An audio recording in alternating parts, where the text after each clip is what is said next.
আসসালামু আলাইকুম সবাইকে, কেমন আছেন সবাই? চলে আসলাম আরেকটি নতুন ভিডিও নিয়ে। আজকে আবার সকাল সকাল চলে এসেছি রান্না করতে। আজকে আমরা একটা ডিমের তরকারি রান্না করব। কালকে রাতে ওজাইফার বাবা বলছিল আর নাকি ডিমের একটা তরকারি আমি সবসময় রান্না করে এটা খেতে ইচ্ছা করছে। আজকে সেজন্য আমি ডিম রান্না করব।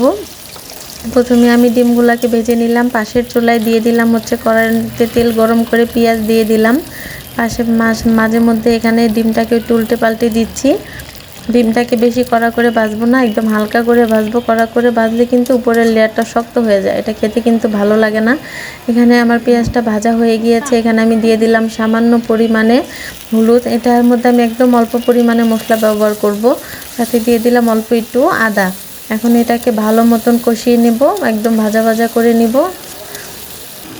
মশলাটা ভালো মতন কষাতে হবে। মশলাটা ভালো মতন কষানো হয়ে গেলে এর মধ্যে দিয়ে দিব হচ্ছে অল্প পরিমাণে পানি। অল্প পরিমাণে পানি দিয়ে মশলাটাকে আবার একটু কষিয়ে নেব। মশলাটা ভালো মতন কষাতে হবে। আর এই তরকারিটা রান্না একদম মশলা কম দিতে হবে, বেশি মশলা দেওয়া যাবে না। বেশি মশলা দিলে খেতে ভালো লাগবে না। এখন আমি দিয়ে দিব হচ্ছে বেশি করে টমেটো। এখানে মশলা কম দেওয়ার কারণ হচ্ছে টমেটোটা লাল থাকার কারণে। টমেটোর একটা যে সুন্দর কালার আছে, এটাতে কিন্তু তরকারিটা একদম অনেক ভালো একটা সুন্দর কালার হবে। এটা হচ্ছে ডিম, আজকে রান্না করছি ডিম দিয়ে টমেটোর কষা। এই কষানোটা কিন্তু কষানো বলতে পারেন বা ভুনা বলতে পারেন, যেটাই বলেন, এটা কিন্তু আমাদের ঘরে সবার কিন্তু খুব পছন্দ। এই যে টমেটোটা দিয়ে তারপর এখন ডিমটা দিয়ে দিব। ডিমটা দিয়ে এটাকে ভালো মতো নেড়ে চেড়ে এখন কষিয়ে রান্না করে নিব।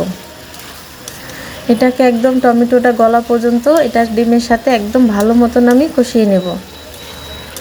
ডিমের এই তরকারিটা কিন্তু গরম ভাতের সাথে বলেন, পোলাওর সাথে বলেন, যেটার সাথে খাবেন সেটাই কিন্তু বেশ ভালো লাগবে। এই যে আমার টমেটোটা একদম গলে গিয়েছে। এখন আমি সামান্য পরিমাণে একটু পানি দিব। সামান্য পরিমাণে একটু পানি দিয়ে আবার কিছুক্ষণ ভালো মতন একটু নাড়াচাড়া করে নিব। এখানে আমি অল্প একটু পরিমাণে জিরার গুঁড়া দিয়ে দিলাম। একটু জিরা গুঁড়া দিয়ে আবার নাড়াচাড়া করে নিচ্ছি। নাড়াচাড়া করব। একটু নাড়াচাড়া করার পর এখন আমি এখানে অল্প পরিমাণে একটু ধনিয়া পাতা দিয়ে দেব। তরকারির কালারটা দেখেছেন কি সুন্দর হয়েছে। এখানে যদি আমি বেশি পরিমাণে মশলা দিতাম তাহলে কিন্তু টমেটোর সুন্দর কালারটা আসতো না। এটা একদম অল্প কালারের মশলা দিয়ে এটা রান্না করতে হবে। আজকে ধনিয়া পাতা বেশি ছিল না। ধনিয়া পাতা দেখি যে ফ্রিজে সব পচে গিয়েছে, তাই ধনিয়া পাতা অল্প পরিমাণে দিতে হয়েছে। এই তো হয়ে গেল আবার ডিম দিয়ে টমেটো দিয়ে ডিমের কষা বা ভুনা। তরকারিটা কিন্তু খেতে বেশ মজা হয়েছে। হোজাইফার বাবার কিন্তু এটা অনেক পছন্দ।